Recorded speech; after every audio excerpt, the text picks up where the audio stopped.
You're now listening to the Art of Reinvention show hosted by your boy Teflon John, where my goal is to change the world one person at a time by provoking thought. And you're now in the right place to receive motivation, inspiration, so you can make it throughout your day, so you can make it throughout your week. And so like I said, I just want you guys to sit back and just absorb all the content. And as I always say, one love, be blessed. What's going on, everybody? It's MarTrey Stevens, aka Coach Baker, and welcome to another episode of the Mighty Motivation Podcast. I apologize to all my listeners for not putting out another podcast for months. I apologize, but I promise you it's one of those good problems to have. Why is it a good problem? Because I've been busy with speaking engagements. I've been busy with coaching. I've been busy with mentoring. I've been busy doing a lot of stuff that's going to better the youth in my community and around the world, right? So it's one of those good problems to have. That's why I've not put out a podcast. Also, just bought my first house. Dun, dun, dun, dun. And of course, we've been getting things settled in. Moving from place to place was no easy task. So I didn't have a chance to really settle down, sit down, and do a podcast. But now that I'm settled down, I promise you more podcasts will be coming. Thanks everybody for all of their support.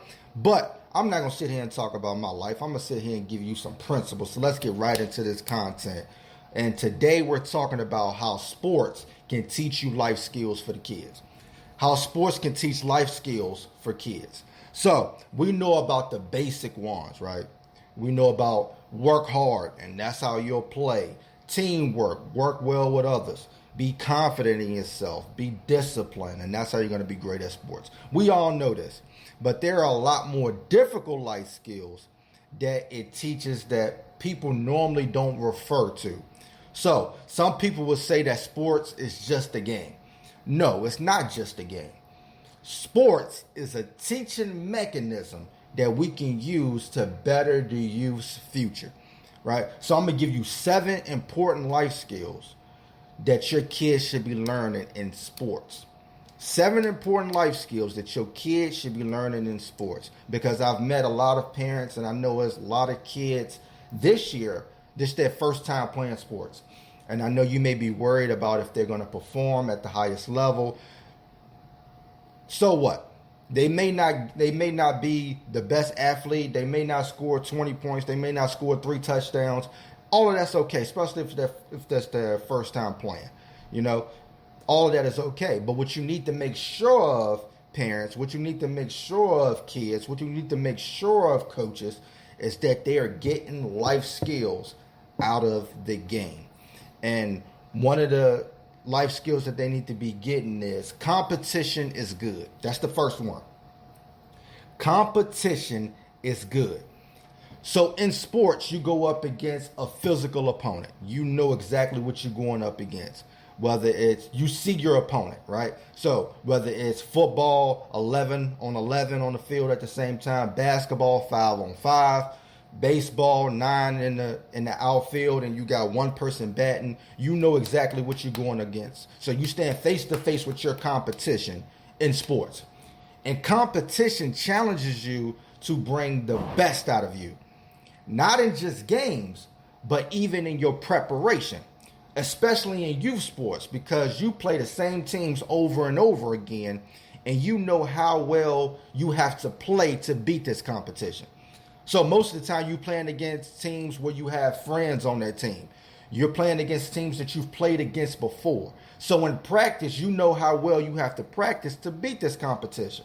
You know where your mindset have to be in focusing to beat this competition.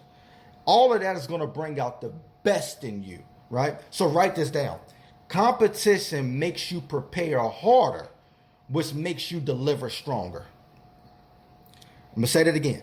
Competition makes you prepare harder, which makes you deliver stronger.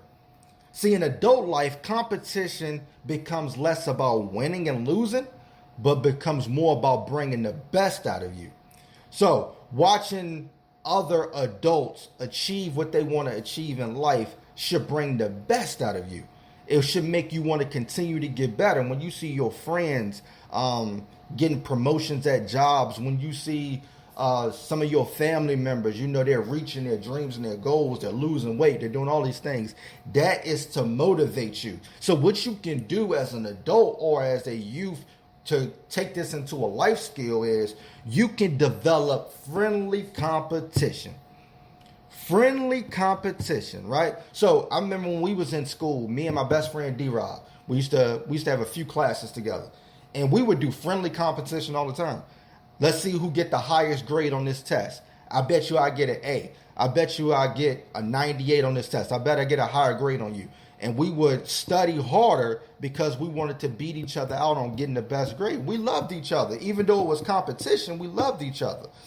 But the competition was to bring out the best in both of us.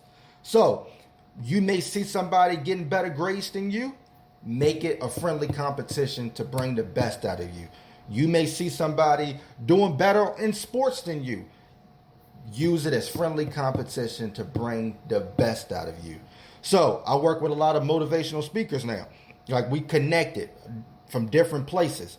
And when we post on social media, we almost in like a friendly competition. Like, whoa, you killed that video. Now I got to go do a video to make sure my joint is good also. So it's not a competition to where I think I'm better than you or I want to steal your audience. No, the competition is we want to bring the best out of each other. So in sports, competition is good because it leads over in life to where you're able to take friendly competition and allow it to bring the best out of you. So number one, competition is good at all times. At all times. Number two, controlling your emotions.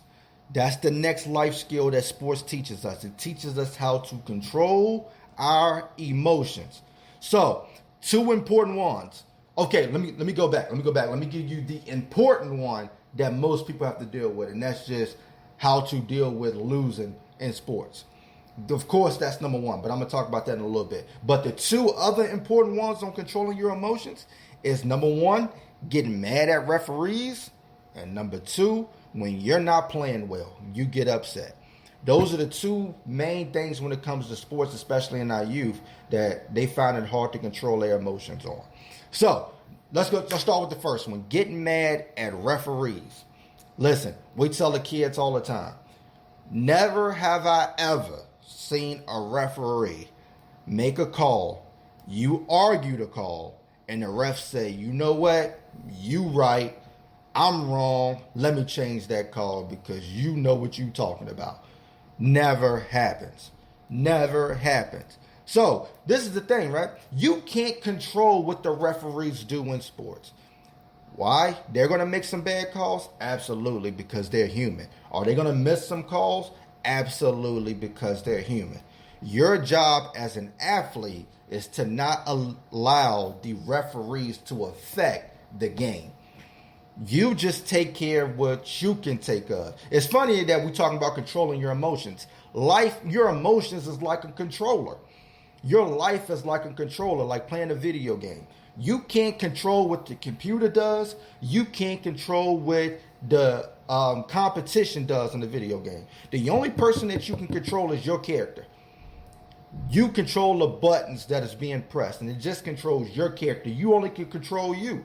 You only can control what you can do in the sport. You can't control what the referees do. So focus on what you need to do. That's the only thing that you can do. Stop crying. They're not going to change the call. Stop getting mad. Just continue to play your game and control what you can control. Happens in life too. Control what you can control. Even with your bosses when you get a job, you're not going to be able to control them getting upset. You're not going to be able to control them not having things perfectly done. You're not going to be able to control any of that. The only thing you can control is what's in front of you and the work that you need to get done. It's all you can control.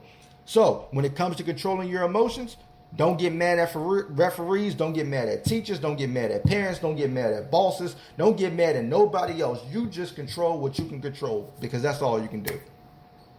Next thing is getting upset because you're not playing well. That's like quicksand. If you don't know what quicksand is if you get in quicksand, the harder you fight, the more you start to drown, the more you start to get sucked in by this quicksand, right? That's the way sports is. If you're playing upset, if you're playing mad, the more and more mad you get, the more and more upset you get, the worse you're going to play. 9 times out of 10. There may be only a few players that play better when they get mad. I got a cousin, and whenever he got mad, get out of his way because he was going to play better. But for most people, the more and more you get mad, the more and more you get upset because you're not playing well, it's only going to go downhill from there because it's a mindset thing. You're thinking about the next miss. You're thinking about the last call. You're thinking about the last turnover. You're thinking about the last missed tackle. The next thing you can do is take a deep breath and move on. Stop thinking about what has been going wrong and start thinking about what can go right. Same thing in life. You can't change certain things. Yep, you may not be having the best day, but don't continue to waddle in that misery. You have to start thinking positively and start thinking, right, today is going to be a better day. You have to stop being upset with yourself because nothing is going to change with you being upset. You have to start changing your thinking if you want to change the outcome. Change your thinking if you want to change the outcome.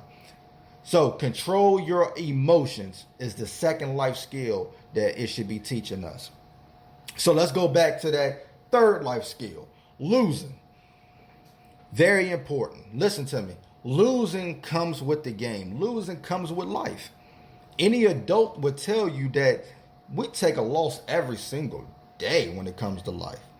But it's not about how you lose. It's about what you do after you lose. It's not about what you do when you get knocked down. It's about what you do after you get knocked down. Losing is a part of life. It's a part of the game. You're going to take some L's, but you can't look at losing like you failed. You have to look at losing as a learning experience. You have to look at it and say, what can I do next time to prevent this from happening? How much harder do I have to work to prevent this from happening again? How much longer do I need to study to prevent this type of grade? How much harder do I need to prepare for this job interview to keep me from being tongue-tied? What do I need to do to better myself for the next time? Listen to me. A loss is just preparation for next time. That's all it is. And there's so many people that get upset. I know losing hurts. Trust me, I was one of the most sore losers. I ain't want to talk to nobody after I lost a game. Don't talk to me. Don't speak to me. Don't ask me about it. I don't want to talk about it. Even still now, if my team lose, don't talk to me. But losing is a part of everything. So you have to start looking at it and say, I have to go back to the drawing board. I have to go back and try to figure out what needs to be done, what needs to be done better. So your parents or your coaches should be recording you in sports. Go back and look at some of the mistakes that you made. Go back and look at what you could do better. Kobe used to say all the time, I didn't watch film to see what I did the best. I looked at film to see what I could do better the next time. What's not there? Now what's there? What's not there? So when it comes to your life, what's not there? Is it you studying 2 to 3 hours? Is it you putting the video game down? Is it you not surrounding yourself with the right type of people? What's missing? When it comes to sports, what's missing? And is it you practicing harder? Is it you watching film more? Is it you listening to coaches more? Like, what's not happening? What's causing me to lose? And once you learn from the loss, is when you're able to move forward and you're able to win. Losing is all a part of it. So that's what sports teaches us, because some players, they lose all the time. You on teams that are just not that good, and you have to learn how to lose. But here's the important thing. This is the last thing I'm going to say on this. This is the important thing. If you're losing that much in sports, don't carry that into a losing mentality in life to where you're just like, oh, well, we lost. No. That's not the point of it. The point is, after you lose, yes, you're going to feel some type of way about it. It's to go change it to keep it from happening again. That is the important thing. There's so many people, and they have lost all their life. They lost in sports, and they carried it over to the classroom, and it's like losing is a normal behavior. No. That's not a normal behavior. Losing, you're not born to lose. You're born to win. Find it, fix it. That simple. which goes into point number 4, which goes into life skill number 4, which is accountability. Accountability. I just talked to a youth team about this, which was not making excuses, right? So Shaquem Griffin, one-hand player, never made an excuse, made it to the NFL basically with one hand. Didn't make excuses. So what kids have to learn how to do is they have to learn to stop blaming everybody. You can't, even the parents, listen to me, even the parents, you can't blame the referees for everything. You can't blame, if the coach would have called this play, if the coach would have ran this defense. You can't blame the coach for everything. At some point, people have to look themselves in the mirror and say, I played a part in us losing this game. I didn't go 100%. I played a part in me not getting the best grade. Yeah, the teacher made the test harder. Some of them questions weren't on the study guide. But I should have been studying hard enough to where I knew that those questions weren't going to be on the study guide and they were going to be on the test. I should have prepared harder. I should have did more work. I should have got up earlier to make my goals and my dreams happen. I should have stayed on that treadmill 10 minutes longer. That's why I ain't see that them 2 pounds go off this week.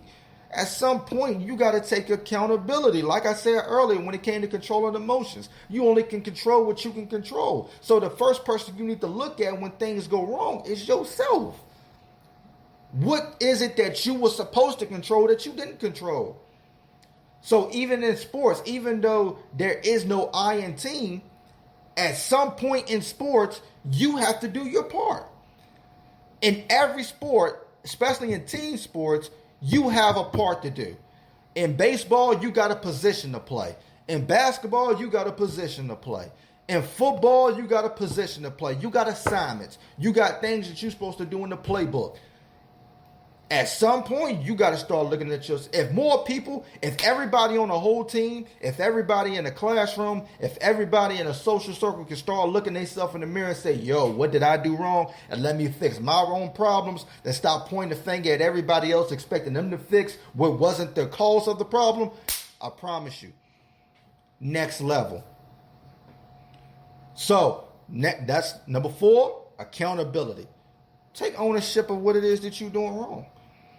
Number 5, this is big. This is big. Please listen. This is big. Time management is a life skill that sports teaches us. No, so I'm not talking about the clock in the game. Nope, not talking about that.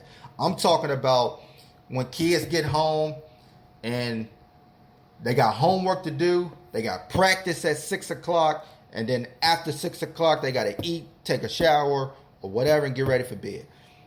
So you got a short time frame of what things need to get done. So kids need to start learning at an early age how to manage their time and still excel in everything. So I know if I get home at a certain time, I got to do my homework before practice. I got to take care of this before practice. If I want my hour of video games after practice, then I have to take care of the homework when I get home. I got to take care of the chores when I get home. Time management skills. Because I know a few players that play in college, and they like, that's probably one of the most difficult things as an athlete in college is the time management part. And I'm not even going to say for an athlete, that's one of the most difficult things in college for anybody. It's just how to manage your time, especially with people that work and go to school. You're just new to the school. You're trying to figure out your schedule. What can you do at this time? What can you do at that time? That's one of the most main things that really high school doesn't teach you is how to manage your time. So one thing you have to learn how to do is manage that early, because in college, you might have a training session, then you got a filming session, and then you got actual practice. And in between all of those, you got to eat. You got to find a way to get to class. You got to find a way to get your homework done, get your project done, whatever the case may be. You have to figure out all of those in a certain time frame. So start at a young age, kids, parents, coaches, getting them doing a time management type of assessment that allow them to get everything done, boom, boom, boom, boom, boom. Even if they got to write it down. Even if you got to get them a dry erase board and you put it down on the dry erase board, their schedule. Do it and let them know what needs to be done by what time. I did this my freshman year of college.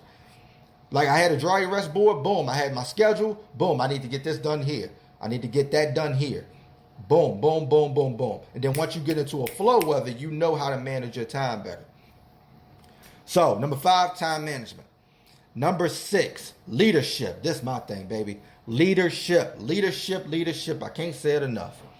If you want to win bad enough in sports, in life, you cannot do it alone. Period. I'm not even going to say period. You cannot do it alone. Exclamation mark. You must bring out the best in the people that's around you. And you see it all the time in youth sports. You got a kid, he's sweet with it. He nice with it. He can score 30 points. He can score 4 touchdowns. He nice. He's the fastest one on the team. But they never make their teammates better and they never win games. So you might be the best player in the game, but you're not winning because you're not making people around you better. That's where leadership comes in. You have to bring out the best in the people that's around you so they can get on the same page as you. You should want some of your teammates to become as great as you. That gives you a better chance of winning games and championships. It gives you a better chance that as you go through life, you continue to win together. So stop trying to look at it as, I don't want them to be better than me. No, pull them, push them. Get them to be on your level. And when y'all are all on a collective level, you dominate. That's why KD really joined Golden State. He wanted to get with people that's on the collective level to him, and they dominated. Kobe Bryant, he had to work on his jump shot. So if he wanted it bad enough, he had to work for it. Leadership. And then once he started winning championships and Shaq left, then he had to get the players on the page that weren't that great. He had to pull them in and say, hey, this is what we need to work on. This is how we need to get better. Not this is how you need to get better, how we need to get better. That's leadership, right? So you have to be able to make the people around you better if you want to get better. And that goes on through life, like for real. If you may want to start your own business, you got to get the right type of people around you. You know what I'm saying? You got to get the people that not only you bring the best out of, that bring the best out of you. So get around people that you can lead. Leadership is important in sports. Leadership is important in life, especially if you're around your social groups. So your friends might be doing something they ain't got no business doing. That's on you to say something. You may not feel like it is, but if you're going to be a leader, if you want your friend not to get in trouble, it's up to you to say something. It's up to you to be there for them. Be that shoulder to cry on them about. Be that person that gives them good advice. Give them the person that gives them the truth. It helps you in your social circles. That's what leadership is about. And the last but not least, and then I'm wrapping this up, is owning your strength. Owning your strength or owning your gift. Whichever one you want to use. So in sports, let's use football as for an example. You got somebody that's the running back. They're usually the ones that's super fast, right? You got somebody that's the receiver. They're usually one that can catch the ball the best. The quarterback takes leadership the best. You know, can get everybody on the same page. You got the big kid. They on the line. They pushing people around. You know, whatever. Those are strengths. And they use that to their advantage to become a great team. So if you fast, you want to get to the corner, get to the outside, that's your thing. If you're big, you want to move everybody out the way. That's your strength. And you use that to make your team win. The same thing happens in life. God has given you a gift. And you have to use the gift, use the strength that he gave you for you to win. So for me, it's my voice. So I use my voice every single day, and that's what allows me to win every day. So you have to find what your gift is. It may be working with people in the community. It may be helping people. It may be taking pictures. I don't know. You might be nice with that. I don't know. You have to find what your gift is, and what your strength is, and you have to use it, and that's how you're going to be able to win. Same things in life. You might not be the smartest person in your class, but you have a strength of being a hard worker. So what you have to do, you may not be able to get the answers right off the bat, but if you study for 3-4 hours, you still getting an A. You still gonna dominate. You still gonna go to college. So you have to just use what you're good at. That's all it is. And that's what it's gonna come down to, is using these 7 skills, these 7 life skills, and applying them to your life, not just in sports, but in everyday life. And if you do that, if you take these 7 skills, I promise you're gonna dominate. I promise you're gonna have some pushback, but you're gonna be able to push through. And these are the 7 traits that most athletes never take into life, but the ones that do, they don't just become great on the field. They don't just become great on the diamond. They don't just become great on the court. They become great individuals. That's why sports is so unique, because it's not just a game, it's a teaching mechanism. So until next episode, I'm MarTrey Stevens, aka Coach Baker, the Mighty Motivation Podcast. I am Teflon John platform. Love y'all. We would like to thank you for listening to this episode of The Art of Reinvention by Teflon John, and we encourage you to share this episode across all your social media platforms. And we also encourage you to visit our website at www.imteflonjohn.com and follow us on all our social media platforms at facebook.com/realteflonjohn, twitter.com/realteflonjohn, and instagram.com/realteflonjohn. And while you're on Facebook, go ahead and like our page so you can receive first-hand notifications every time we go live with the motivational video or any motivational content. And as I always say, one love, be blessed.